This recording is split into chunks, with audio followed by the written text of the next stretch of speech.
Sudah berapa tahun sholat tapi sholatnya nggak enak?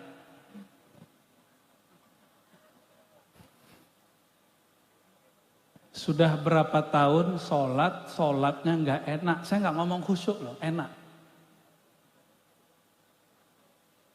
Jangan-jangan kiainya sama ini. Pak Kiai, sudah berapa tahun sholatnya sering nggak enaknya daripada enaknya? Ya. Tuh, Kiai Ali Imran ini jujur. Sudah lama ya? Sudah lama. Kalau belajar sholat dari umur berapa? Dari kecil. Itu baru sholatnya badan. Sholatnya kolbu udah belum diajarin. Makanya sholatnya nggak enak. Karena sholatnya masih pakai badan. Badan ini nggak mau dia sholat. Yang mau sholat itu kolbu. Yang mau sholat siapa? Kolbu. Kok bisa tahan ya? Sholat tuh nggak enak tuh kok bisa? Tapi nggak ada orang tahan. Masakan istrinya nggak enak tuh nggak ada yang tahan. Langsung ngomong biasanya. Ya Pak? Betul? Bener Bu?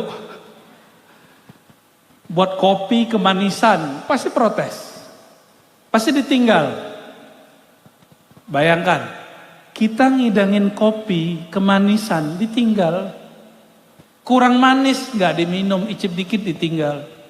Kira-kira kalau mempersembahkan sholat kehadiran Allah, hatinya kurang enak, kurang khusyuk, itu diterima nggak sama Allah? Terus untuk apa sholat kalau nggak diterima? Buang-buang waktu dong. Ya, jadi selama ini sholat buang-buang waktu. Gimana? Enggak gitu juga. Kalau manhaj thariqah Imam Ghazali, khusyuk itu bagian dari sholat. Bukan sunat. Kenapa? Karena yang muflihun, qad aflahal mu'minun, orang yang sukses di akhirat dan di dunia itu cuma alladzina hum fi sholatihim. Jadi mohon maaf Pak Bupati belum sukses kalau sholatnya belum khusyuk. Walaupun mimpin di sini 2 periode.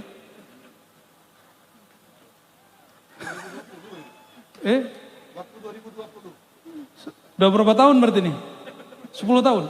Ada masa 2020 memang gak khusyuk kita. Enggak khusyuk, kusut. Kayaknya sampai sekarang.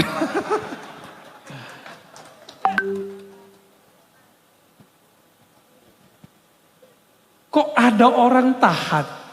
Sholat nggak enak itu heran. Itu paling heran. Mungkin dia takut-takutin kiai kali ya. Kamu kalau nggak sholat neraka gitu. Oh hikam, orang yang datang kepada Allah, yang menunaikan tugas dari Allah itu ada 2. Pertama, ahlu taklif. Orang syariat, orang zahir baca kitab bahwa sholat itu wajibatun. Wajib. Kalau nggak dikerjain, uqiba. Diikob. Ini bahasa fikih itu bahasa serem. Ngancem-ngancem isinya. Yu'aqabu ala tarikihi. Diikob orang yang meninggalkannya. Itu bahasa fikih. Bahasa apa? Fikih. Maka wajar kalau kiai-kiai ini sebagian agak horor. Cari lawan terus. Kalau ada juga lawan, dilawan sama dia. Apalagi di jamiah ada namanya bahsul. Bahsul masail itu terjemahan harfiahnya cari-cari masalah. Pantes nggak orang Jatman nyari-nyari masalah sesama mursyid? Nggak pantas. Ada yang begitu. Pengurus Jatman cari-cari masalah sesama mursyid. Karena dia ngerasa thariqat dia paling mu'tabaroh, yang lain tidak. Ya salam. Ya. Ini muncul kibr. Kiber itu sederhana aja, merasa torikotnya lebih benar, yang lain kurang, atau si anu si fulan kurang.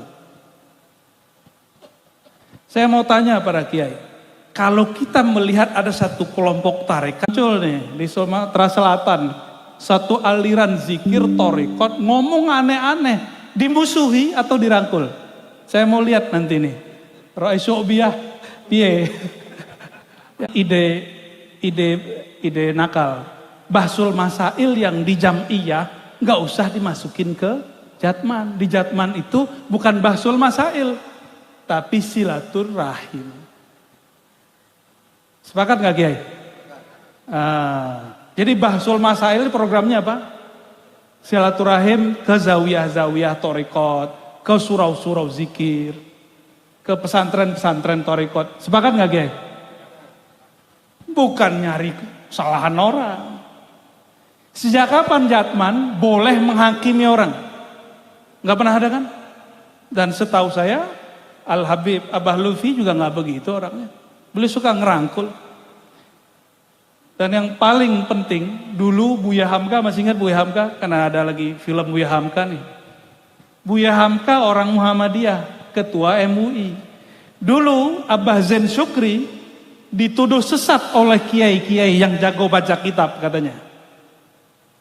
Padahal Abah Zain Syukri lebih jago lagi baca kitabnya. Itu siapa yang beresin? Buya Hamka. Orang Muhammadiyah. Karena Buya Hamka punya ayah mursyid Naqsabandiyah, punya kakek mursyid 3 thariqah.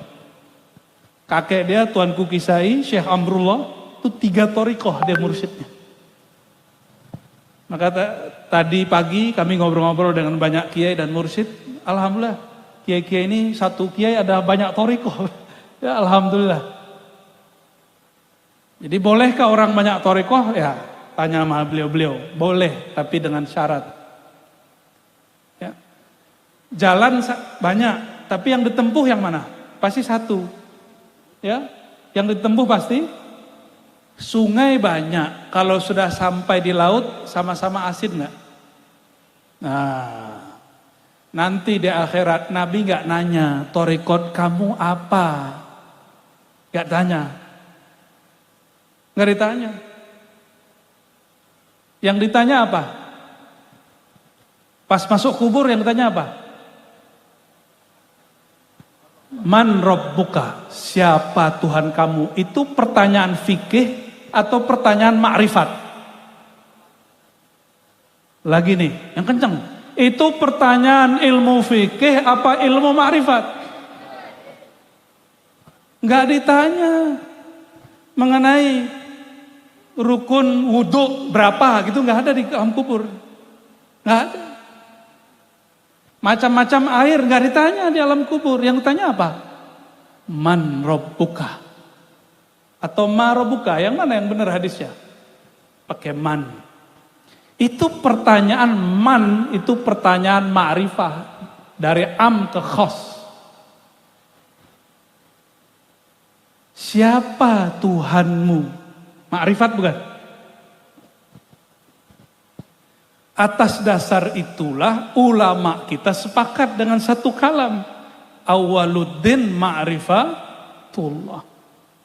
Awal beragama itu dimulai dari mengenal Allah. Maka masuk dunia diazankan, masuk kubur ditanya man rabbuka. Itulah rahasia kenapa beberapa kiai NU buat bid'ah. Mengazankan atau mentahlilkan jenazah. Kan kata kawan kita bid'ah, benar gak? Bid'ah gak tuh? Bid'ah menurut orang sono, menurut kita enggak. Ya. Pertanyaan keduanya apa di kubur? Nah, satu riwayat man nabiuka. Berarti itu ma'rifatur rasul, ma'rifatun nabi. Jadi 2 ma'rifat yang wajib dibawa ke dalam kubur. Saya mau tanya, yang hadir di depan saya siang yang penuh berkah ini, alhamdulillah ini doa para kiai. Ya, ini doa, pasti beliau ada sirnya tadi yang berdoa, ya Allah ini gerak, kasihan jamaah, tolong gerakkan. Itu ya doanya, itu wali itu. Karena dia nggak mikirin dirinya sendiri, dia mikirin jamaah. Ciri-ciri wali begitu. Wali itu orang yang suka nolong. Karena nggak punya duit kayak Pak Bupati, punya doa. Itu hebatnya. Coba dikasih duit 5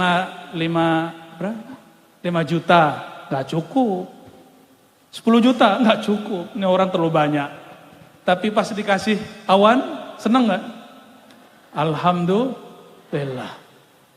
Saya mau tanya lagi, sudah punya belum ma'rifatullah dan ma'rifatun Nabi?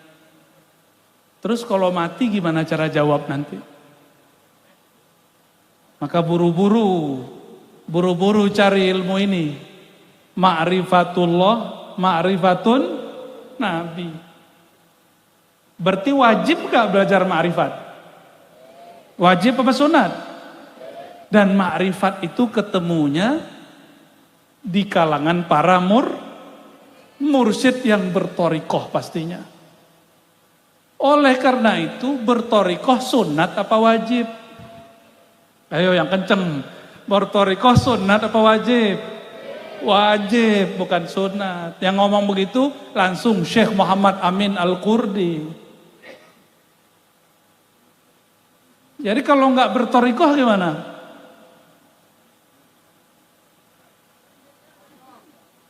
Dosanya bukan dosa zahir, dosanya dosa batin.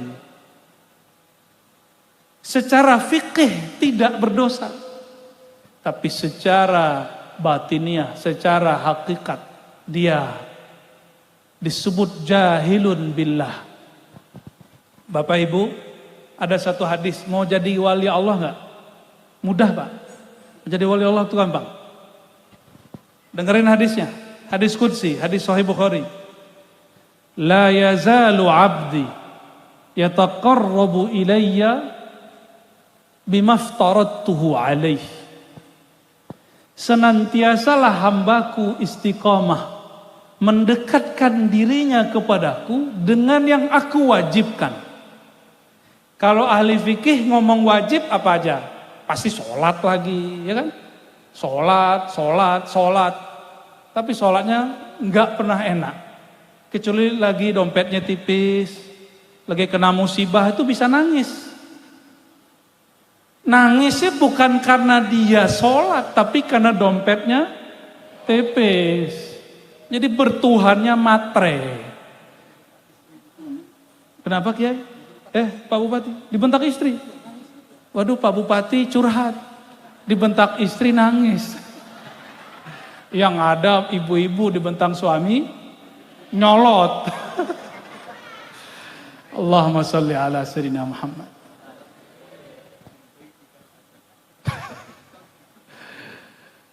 Kiai-kiai ini di atas podium, coba lihat Pak Bupati tadi. Kayak singa, nyampe di rumah kayak kucing. Allahumma sholli ala sayyidina. Kalau nggak begitu, udah kayak harimau ketemu harimau, nggak seru rumah begitu. Mesti kita kayak kucing ya. Disiram begini aja udah. Ya. Saya mau tanya lagi. Jadi bertorikot wajib atau bukan? Kenapa? Karena itulah satu-satu jalan yang normal, bukan yang majzub. Mau majzub Pak, kayak Wan Sehon. Mau. Kita takzim kepada beliau. Tapi itu kan Allah yang pilih. Mau. Kita takzim ke beliau tapi pasti gak ada yang siap jadi beliau. Itulah cara yang normal, ilmiah, ruhiyah. Jalan mengenal Allah Subhanahu wa ta'ala. Bapak Ibu, kenapa torikot jalannya? Pak Kiai, para mursyid, orang di torikot kerjanya nyebut nama Allah atau nyebut nama musuh? Ya. Yang mana? Nyebut nama Allah apa musuh? Yang suka nyebut nama musuh itu orang iri dengki. Kalau mursyid sukanya ngapain? Nyebut nama. Jadi kalau ada mursyid suka jelekin orang itu bullshit. Ente tajdid lagi lah sama mursyid yang lama. Ya, percuma. Saya punya air. Kalau ada orang minta, yang air yang saya punya yang saya kasih.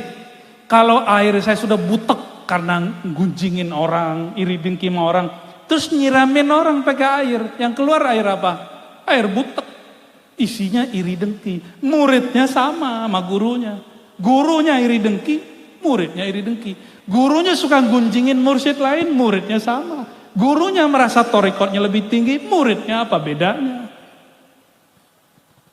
Maka saya melihat di sini Jatman, alhamdulillah, ini luar biasa. Hanya di Indonesia Bapak Ibu orang bisa ngumpul begini. Hanya Indonesia. Jiran pun belum. Jiran udah dapat tauliah nih, dapat izin. Tahu-tahu ada yang sabotase nggak jadi. Di Indonesia ini nikmat beraswajah.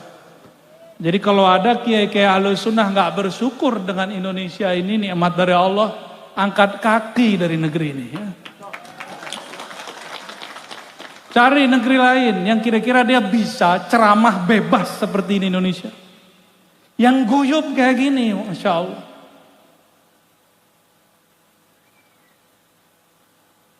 Waktu saya datang ke salah satu wilayah di Korea, itu orang nyanyi lagu Indonesia, gak pernah nangis kan? Pertama kali saya dengar lagu Indonesia Raya itu di Perancis, di luar negeri, nangis. Sono, masjid di Perancis itu basement kantor KBRI itu jadi masjid. Hari Sabtu entar agama apa, Minggu besok entar agama apa. Di sini masjid banyak sini. Di sini IMB belum jadi, masjid udah berdiri. Maka kalau ada agama sebelah bikin rumah ibadah udah biarin. Kenapa? Mereka nggak akan pernah menikmati seperti sebebas kita. Biarin aja. Ya, cuma urusan Pak Bupati paling di demo. Cuma kalau orang NU mah enggak. Saya baru lihat nih videonya. Abah Lutfi sambut para pendeta, biksu-biksu. Dikawal oleh banser-banser. Masya Allah, selamat buat banser. Ya. Kenapa Abah Lutfi bisa begitu? Karena di kolbunya tidak ada kebencian. Karena beliau bertoriko. Kalau cuma ngaji fikih, mohon maaf. Atau gaya fikih dibawa ke torikoh, mohon maaf. Beda, jangankan beda agama, beda torikoh aja serang. Benar gak? Mohon maaf para ahli kitab. Ya. Mohon maaf. Samping saya ahli kitab semua, jadi banyak yang dukung. Allahumma sholli ala Sayyidina Muhammad.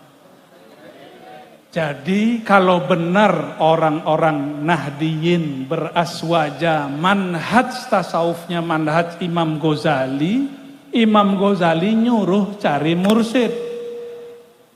Sepakat? Mulai cari mursyid? Yang belum cari mursyid. Cari mursyid itu bukan sembarangan, dia lebih ribet daripada nyari jodoh. Kalau jodoh bisa bercerai, nggak dicerai hidup, dicerai mati. Kalau sama mursyid nggak ada namanya cerai. Yang ada murid durhaka ada. Nggak ada. Maka ciri-ciri nih, boleh nggak murid pindah ke mursyid lain? Boleh, tapi ada satu syarat. Mau dengar syaratnya? Ini yang berkalam Imam Sya'rani. Syaratnya satu saja. Atau Sidi Ahmad Al-Ghumus Qanawi, satu saja. Tidak membicarakan keburukan mursyid yang lama. Mau? Jadi boleh pindah mursyid, pindah torikot, tapi jangan jelekin torikot yang lama. Jangan jelekin zawiyah surau pesantren yang lama. Ya. Itu murid yang sodik. Apa arti murid yang sodik? Santri yang sungguh-sungguh jujur istiqomah. Kalau enggak murid kazib. Murid yang ya dalam ilmu torikoh loh ya. Dalam toriko, kalau dalam ilmu fikih biasa orang beda dan musuh-musuhan. Dalam ilmu hadis, Imam Muslim kemudian melawan gurunya Imam Zuhri, ahli hadis itu biasa, begitu. Tapi di torikot setahu saya nggak ada. Ya, Bapak Ibu yang makan Allah, karena di depan kita ada kitab hikam, mau dengar hikmah nggak? Mau? Ya, satu atau dua lah ya. Kalau sempat dua, kalau nggak satu. Sebelumnya mari kita baca surah Al-Fatihah. Mari sama-sama kirimkan untuk baginda Nabi Muhammad SAW dan pengarang kitab Al-Hikam dan semua mursyid, semua imam tariqah. Ila ruhin Nabi SAW wa ila jami' ahli turuq sufiyah wa la immati turuq as-sufiyah wal mursyidin wa al-ikhwan wal akhwat wa khususan al-imam al-arif bila min ta'ala Sakandari qadasallahu asrarahum. Al-Fatihah. Bismillah. Ya Nasin. Ghairu maghdubi alaihim waladdallin. Amin. Qala, berkata Ibnu Athaillah, man ittala'a, ini jilid juzuk kedua, hikmah nomor 4 ya. 1 2 3 4. Silakan dicari nanti di rumah para kiai yang biasa baca kitab. Juzuk 2, hikmah keempat. Man ittala'a ala asraril ibad wa lam yatakhallaq birrahmatil ilahiyyah kanat tila'uhu fitnatan alaihi wa sababan lijarril wabal ilaihi. Nah, coba dengarkan. Ya, perhatikan. Manit tola'a. Siapa yang ini untuk politisi cocok, untuk kiai cocok, untuk beda thariqah cocok. Ini cocok, coba dengerin. Ini penting.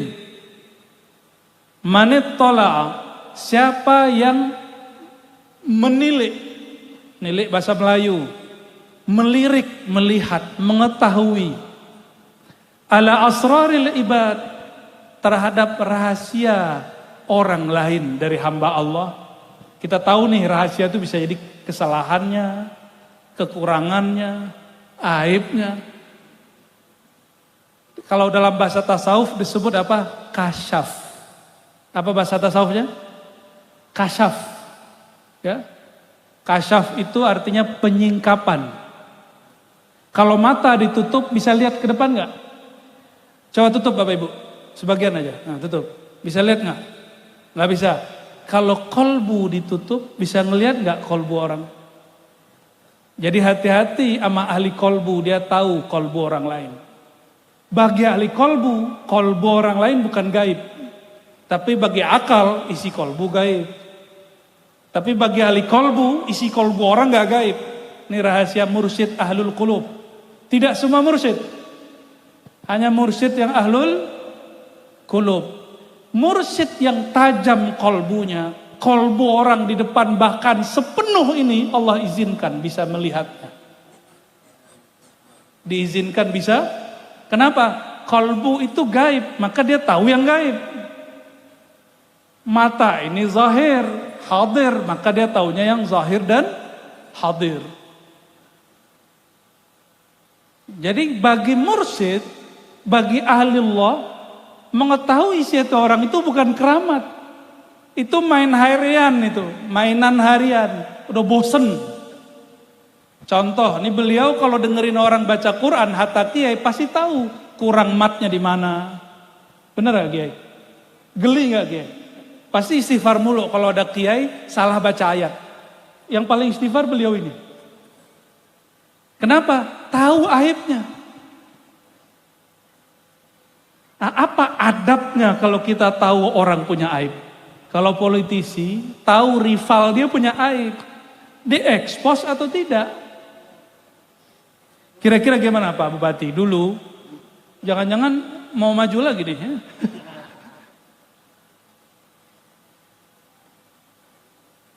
Ciri-ciri orang pencinta dunia, kalau orang yang lain dapat musibah, aibnya kebuka, dia senang. Saya mau tanya nih, mohon maaf Kiai. Halo Pak Kiai. Kalau teman kita Kiai punya aib kebuka, senang nggak? Beneran? Oh, nggak semuanya jawab.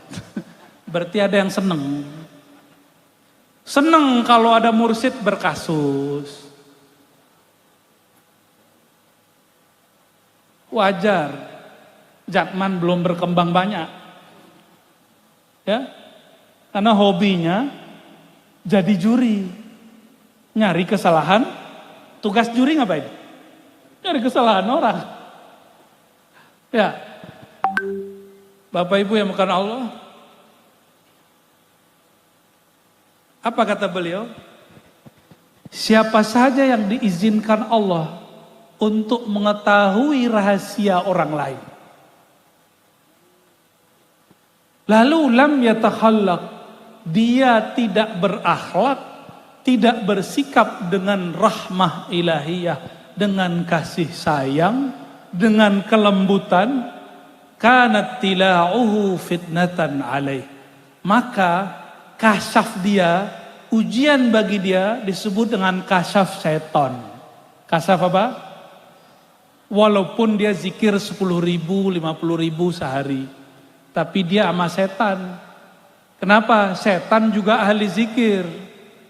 Nama torikotnya apa? Azaziliyah. Namanya keren. Apa torikotnya iblis? Azaziliyah.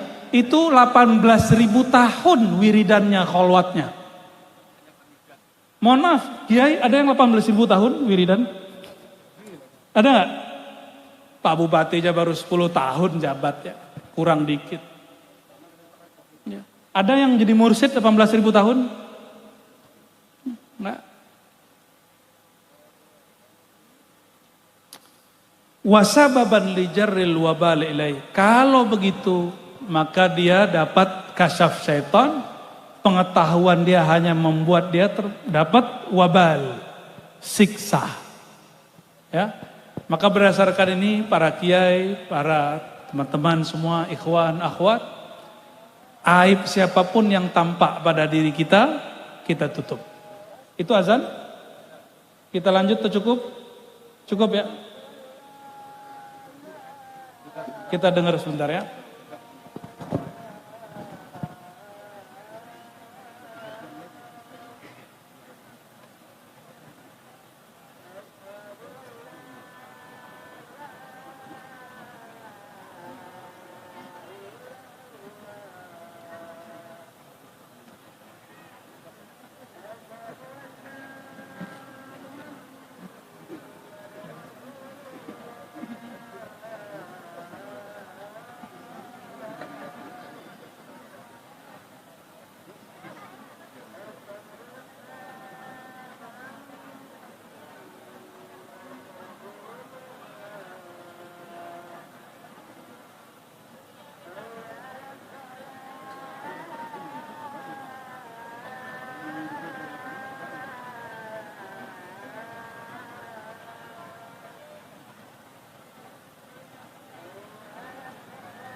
La ilaha illallah Muhammad Rasulullah sallallahu alaihi rabbah hadita wa tittamma salatul qiyamati sayyidina Muhammad unitubillah.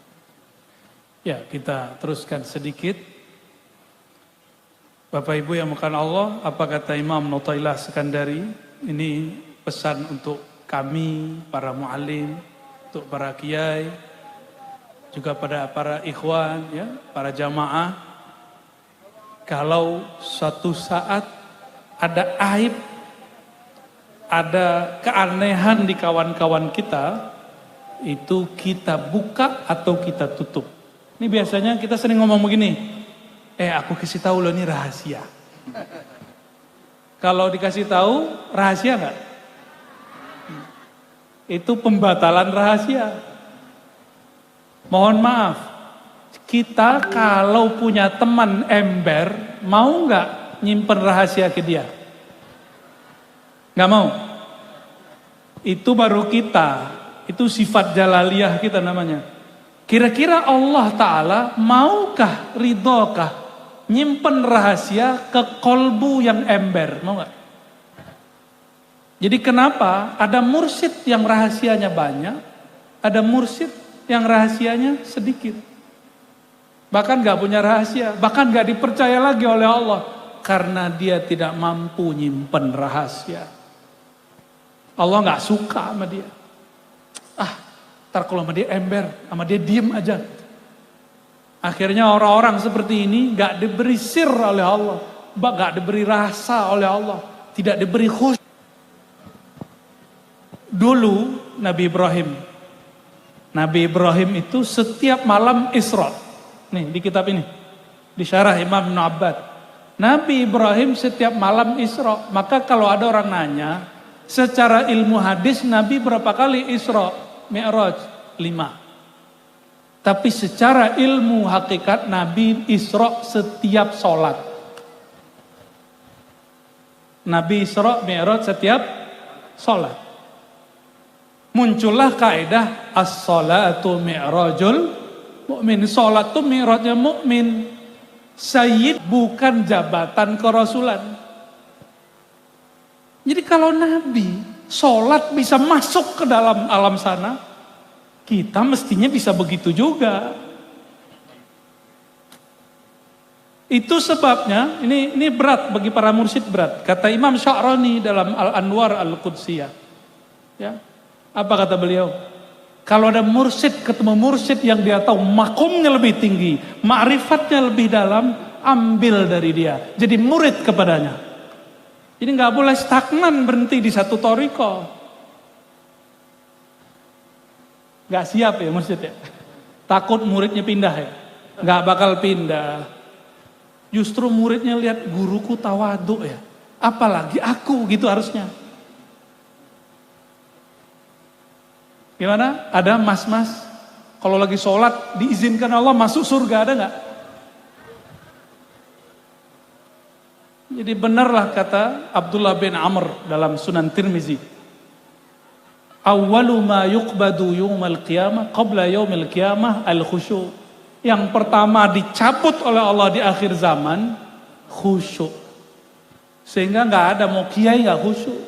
Mursyid aja sulit, apalagi murid. Kenapa orang sulit khusyuk? Karena nggak kenal dia lagi berhadapan sama siapa. Mohon maaf, kalau Pak Bupati datang, tapi orang nggak tahu itu Pak Bupati, dicuekin nggak? Ya, pernah nggak Bupati? Seneng nggak kalau lagi ke pasar orang nggak tahu? Seneng ya? Nyamar, seneng. Itu justru seneng. Tapi kalau lagi acara begini, datang terus nggak ada nyambut gimana? Nggak seneng. Orang cuek, Bupati biarin, dia mau bupati. Nggak seneng, pasti nggak seneng. Kenapa ini rakyatnya Pak Bupati ini takzim? Karena kenal. Kalau tidak kenal, tidak akan ada penghormatan. Coba Pak Kiai datang, nggak pakai baju kebesaran, sarung. Ya. Sarungnya ada merek tertentu kan, biar beda sama jamaah biasanya. Maka saya hari ini datang nggak pakai merek, pakai rida biar keren, biar disebut kiai, ya kan? Supaya kalau datang, cium, ya benar. Dulu pengalaman begitu, ya. Pengalaman dulu begitu. Kalau mau datang ke majelis, banyak-banyakin nih peralatannya biar disebut ustaz. Sekarang malah nyesel. Ya, ke mall aja nggak bisa makan. Ya, mau makan, nah makanya saya kalau masuk pasar, masuk mall copot kopiah. Bukan khawarimul muru'ah, tapi seperti Pak Bupati lagi nyamar. Ya. Apa maksud kalam tadi? Kita hormat sama kiai, Karena kita kenal kepada dia. Hormat sama bupati karena kita kenal sama dia. Kalau nggak kenal nggak hormat. Khusyuk itu nau'un min al-ihtiram. Khusyuk itu salah satu bentuk ekspresi hormat. Orang yang tidak khusyuk itu karena dia nggak kenal lagi sholat tuh nyembah siapa. Itu. Makanya sholatnya nggak nikmat-nikmat. Tapi hati-hati. Ahlullah, kekasih-kekasih Allah, dikasih lezat. Jadi bedakan khusyuk dengan lezat. Kelezatan berzikir, kelezatan sholat itu natijah. Itu natijah, itu buah. Kalau khusyuk wajib. Khusyuk itu nggak mesti ada lezahnya. Kalau khusyuk, contoh, waktu kita nyantri atau Pak Bupati punya bawahan. Kalau lagi jalan, itu kan pada nunduk semua. Nyaman gak nyaman mesti nunduk. Kenapa? Kenal kepada beliau. Sama kepada Allah juga begitu. Nyaman gak nyaman, nikmat gak nikmat sholatnya, tetap kita sujud. Karena kita gak nyembah nikmat, kita nyembah sang pemberi nikmat. Kita nggak nyembah lezat, nggak nyembah khusyuk, kita nyembah Allah yang memberi rasa lezat itu. Cukup ya? Udah panas? Beneran, udah begini mulu. Nabi Ibrahim, ini penutup. Nabi Ibrahim tiap malam Isra. Tiap malam naik ke langit. Ketika turun, dia lihat. Apa yang dia lihat? Ada orang berdosa. Apa kata Ibrahim? Allahumma ahlikhu. Nih orang ahli tauhid biasa begini nih. Ahli kalam biasa begini. Ahli tauhid begini Pak. Kalau ngelihat ada orang maksiat, orang durhaka, apa kata dia? Allahumma ahlikhu. Ya Allah hancurkan ini orang yang maksiat. Ini warisan Nabi Ibrahim sebelum diberi pelajaran oleh Allah. Naik lagi malam besok, begitu lagi, ya Allah ahliku, mati semua itu. Satu kampung mati. Jadi kenapa banyak bencana dulu di masa-masa sebelumnya? Itu karena doa para nabi. Nabi-nabi doa Pak. Karena umatnya nyakitin nabi, nabi gak tahan doa dia. Hancur umat itu.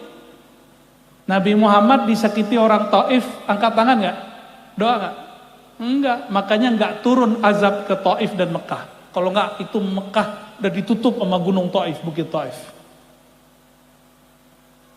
Ini beda Sayyidina Muhammad dengan Sayyidina Ibrahim. Walaupun lahirnya belakangan tapi lebih tua daripada Sayyidina Ibrahim. Sayyidina Ibrahim naik lagi. Lihat lagi orang buat maksiat dengan semua maksiat mulai dari judi, LGBT itu udah lihat sama dia. Apa kata beliau? Allahumma dammirhu, ya Allah hancurkan dia, hancurkan mereka. Detik itu turun musibah. Jadi kenapa di masa dulu banyak musibah? Umatnya maksiat, nyakitin para nabi, nabinya nggak tahan. Coba lihat, Nabi Nuh berapa lama musibah nggak turun? 950 tahun. Kenapa? Beliau nggak ngangkat tangan. Tapi tahun 950 sabarnya hilang. Angkat tangan. Gimana dalam Al-Quran Kiai? Kalamnya Sayyidina Nuh.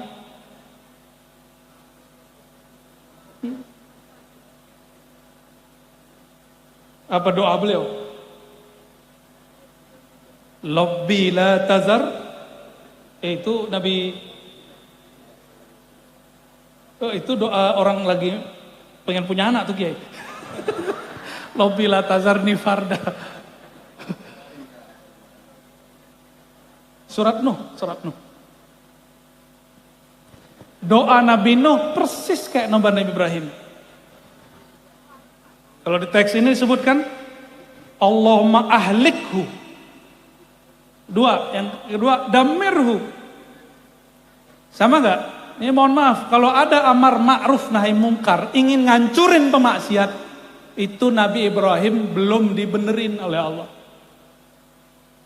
Jadi kita amar ma'ruf nggak boleh ngancurin pemaksiat. Amar ma'ruf ngancurin maksiat, bukan ngancurin pemaksiat. Ini sekarang udah beda orientasi. Beda orientasi hari ini. Oke. Yang ketiga masih seperti itu, hancur.